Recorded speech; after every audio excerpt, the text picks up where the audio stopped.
జయంతి kitchen ఫ్లేవర్స్కి స్వాగతం. జయంతి kitchen flavours మార్చంగా ఈరోజు మరో రుచికరమైన త్వరగా అయిపోయే మరో వంట తీసుకొని మీకు చూపించబోతున్నాను.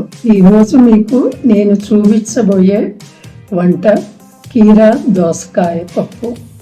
అది ఎలా తయారు చేయాలో మీకు నేను చేసి చూపిస్తాను.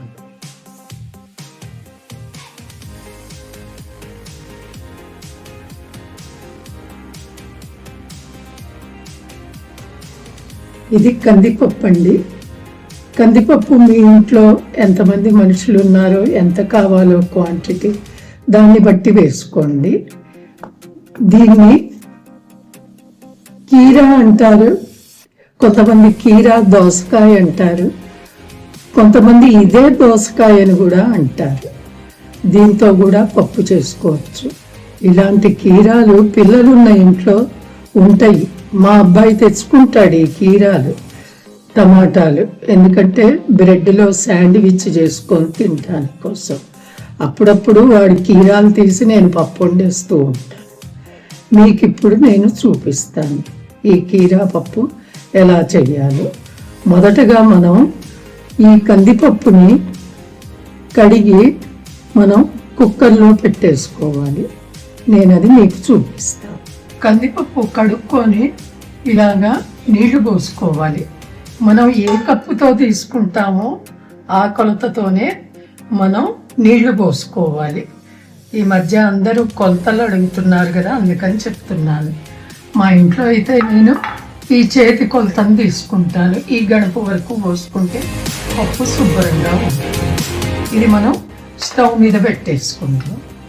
మనం ఈ పప్పుని మొదట ఉడికించుకుందాము. పప్పు ఉడికిపోయిందండి. మనం పప్పు దింపి పక్కన పెట్టి ఏం చెయ్యాలో నేను చూపిస్తాను ఇప్పుడు. దీన్నే కీరా దోసకాయ అంటారండి. మీకు మొదట్లో చూపించాను.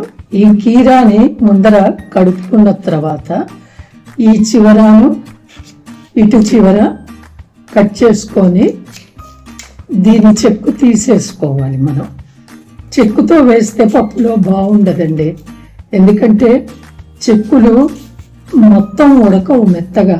అందుకని పప్పులోకి మెత్తగా ఉడికితేనే బాగుంటుంది. అందుకని మొత్తం చెక్కు ఇలా తీసుకోవాలన్నమాట.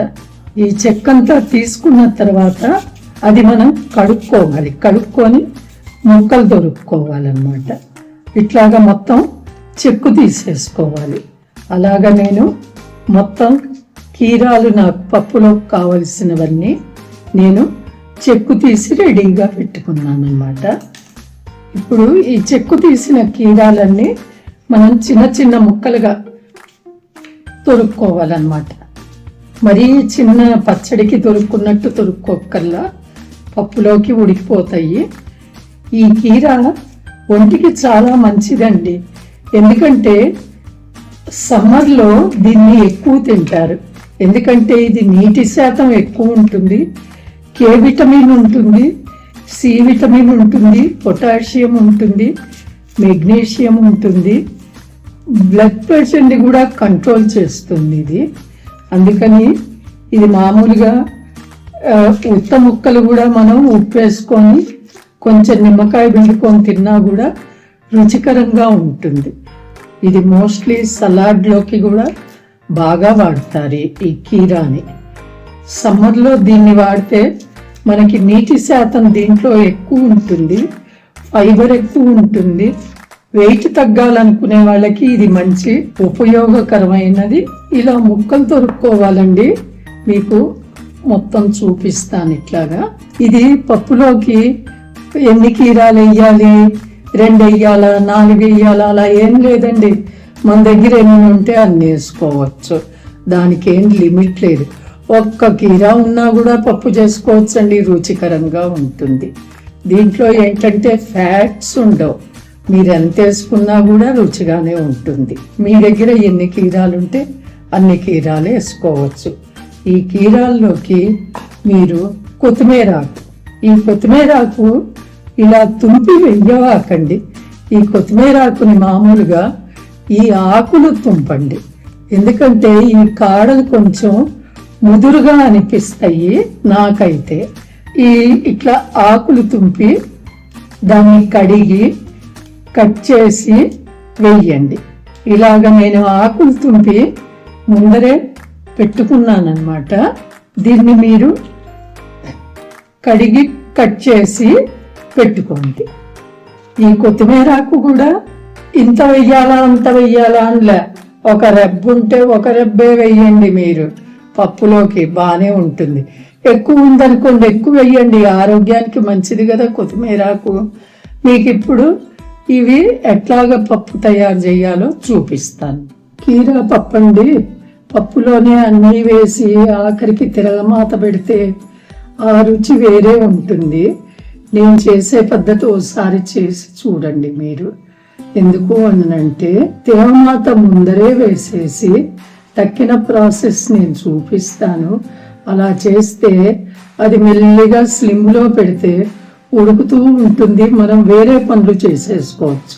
ఇది మెత్తబడ్డ తర్వాత పప్పులో కలిపేసుకోవచ్చు. మళ్ళీ తిరగమాత పెట్టడం, దాన్ని కలపటం ఇవేవి ఉండవు. అది నేను మీకు ఎలాగో చూపిస్తాను. ఈ పప్పులోకి మనకు కావలసిన వస్తువులు కొంచెం చింతపండుని ముందరే ఇది గుజ్జు తీసి పెట్టుకున్నాను. ఇప్పుడు మీకు ఇది ఎలాగ చెయ్యాలో మీకు చూపిస్తాను. మనం పప్పులో తిరగమాత పెట్టుకోవటానికి ఎంత వేసుకుంటాము నూనె అంతే వేసుకోండి, ఎక్కువేమీ వేసుకోక్కర్లేదు, అంతే వేసుకోవచ్చు. దీంట్లోకి మనం కొంచెం జీలకర్ర వేసుకోండి, సేమ్ మనం తిరగమాత పెట్టుకున్నట్టే. ఆవాలు నేను తక్కువ వేస్తానండి, చేదుగా ఉంటాయని కొంచెమే వేస్తాను. అలాగే ఎండు మిరపకాయలు, మనం ఇది ఆప్షనల్ అండి, ఉంటే వేసుకుంటాం లేకపోతే లేదు. మనం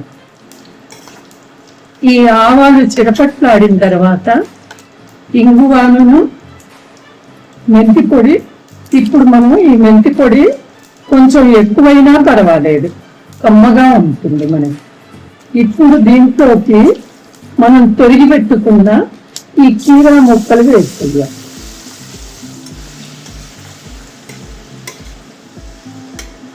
దీంట్లోనే మనం పచ్చిమిరపకాయలు కావలసిన వాళ్ళు వేసుకోవచ్చు, అక్కర్లేదనుకున్న వాళ్ళు వేసుకోక్కర్లేదు. ఎందుకంటే మనం ఉప్పు కారం వేస్తాం కదా, అందుకని నేను ప్రతి దాంట్లోనూ పచ్చిమిరపకాయలు వేస్తాను, నాకు పచ్చిమిరపకాయలు ఇష్టం. ఇప్పుడు ఆ పప్పు ఎంత ఉడకబెట్టుకున్నామో దానికి సరిపడా ఉప్పు, అలాగే దానికి సరిపడా కారం వేసుకోవాలి. అలాగే పసుపు కూడా వేసుకోవాలండి. పసుపు ఆరోగ్యానికి మంచిది కదా. ఉప్పు ఈ కూరకి మనం ఉడకబెట్టుకున్న పప్పుకి సరిపోయేటట్టు వేసుకోండి. మనం మళ్ళీ ప్రతిసారి దానికి విడిగా దీనికి విడిగా వేయక్కర్లేదు. అలాగే దీంట్లో కారం కూడా వేసేసేయండి. మీరు ఎంత కారం తినగలరో అంత కారం వేసుకోండి.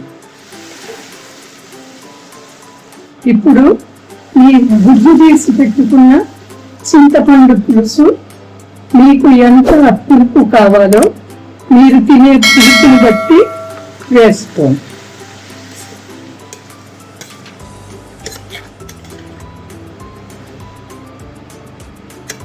మనం కొంచెం బెల్లం వేద్దాం, కొంచెం ఒక్క రసపూలు బెల్లం అంతే, ఎక్కువ అక్కర్లేదండి.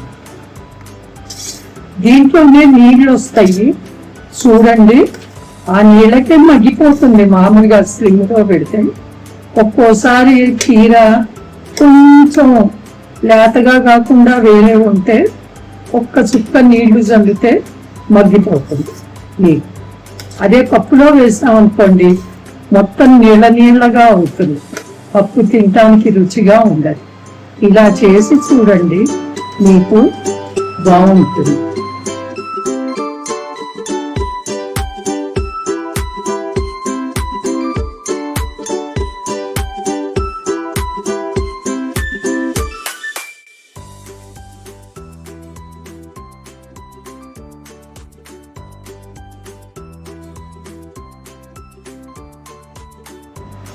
పప్పు ఉడకబెట్టుకున్నాం కదండి. ఇప్పుడు ఈ కీరా ముక్కలు కూడా ఉడికిపోయినాయి మొత్తం. ఈ పప్పు దీంట్లో వేసేసుకొని కలిపేసుకో.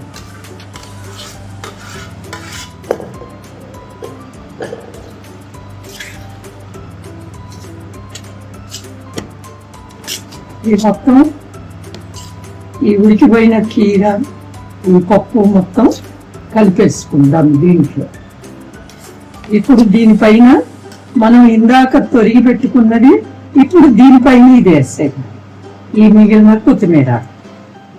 ఇది కూడానండి గ్యాస్కి 2 పొయ్యిలు ఉంటాయి కదా.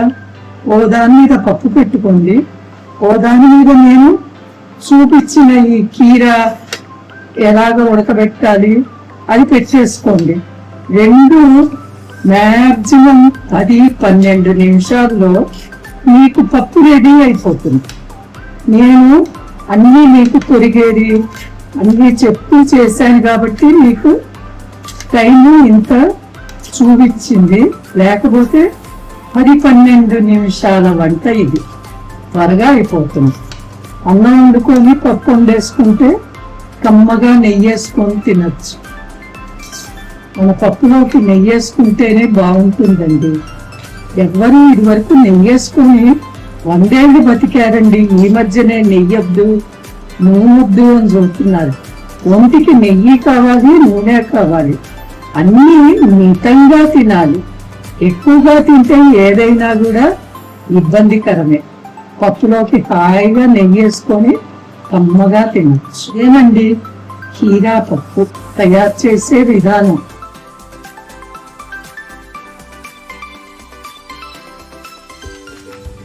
ఇలాంటి రుచికరమైన పచ్చడి వంటలతో ఇంకో వీడియోలో మీ ముందర ఉంటాను.